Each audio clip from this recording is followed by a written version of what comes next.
ସ୍ତ୍ରୀଙ୍କର 20ଟି ଶୁଭ ଓ ଅଶୁଭ ଲକ୍ଷଣ। ଶୁଭ ଲକ୍ଷଣ, ଯେଉଁ ସ୍ତ୍ରୀର ଆଖି ବଡ଼ ଓ ସ୍ପଷ୍ଟ ଥାଏ ସେମାନେ ଭଲ ମନର ଓ ସତ୍ୟବାଦୀ ହୁଅନ୍ତି।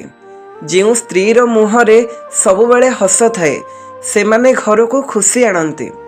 ଯେଉଁ ସ୍ତ୍ରୀର କଥା ମିଷ୍ଟି ଓ ଶାନ୍ତ ଥାଏ ସେମାନେ ସବୁଙ୍କ ପ୍ରିୟ ହୁଅନ୍ତି।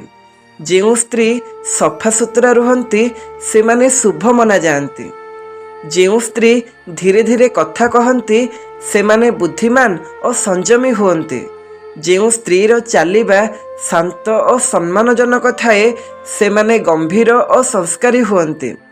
ଯେଉଁ ସ୍ତ୍ରୀ ଘର କାମ ଓ ବାହାର କାମ ଦୁହେଁ ବାଲାନ୍ସ କରନ୍ତି ସେମାନେ ଜୀବନରେ ସଫଳ ହୁଅନ୍ତି। ଯେଉଁ ସ୍ତ୍ରୀର କେଶ ସଫା ଓ ସଜା ଥାଏ ସେମାନେ ନିୟମିତ ଓ ସଂଯମୀ ହୁଅନ୍ତି।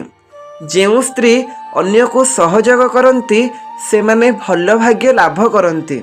ଯେଉଁ ସ୍ତ୍ରୀ ସବୁବେଳେ ପଜିଟିଭ୍ ଭାବନ୍ତି ସେମାନେ ଜୀବନରେ ଆଗକୁ ବଢ଼ନ୍ତି। ଅଶୁଭ ଲକ୍ଷଣ, ଯେଉଁ ସ୍ତ୍ରୀ ବହୁତ ଜୋରରେ କଥା କୁହନ୍ତି ସେମାନେ ଅନେକ ସମୟରେ ଝଗଡ଼ାର କାରଣ ହୁଅନ୍ତି। ଯେଉଁ ସ୍ତ୍ରୀ ସବୁବେଳେ ଅସନ୍ତୁଷ୍ଟ ରୁହନ୍ତି ସେମାନେ ଖୁସିରେ ରହିପାରନ୍ତି ନାହିଁ। ଯେଉଁ ସ୍ତ୍ରୀ ଅନ୍ୟଙ୍କୁ ତୁଳନା କରନ୍ତି ସେମାନେ ମନରେ ଶାନ୍ତି ହରାଇ ଦିଅନ୍ତି।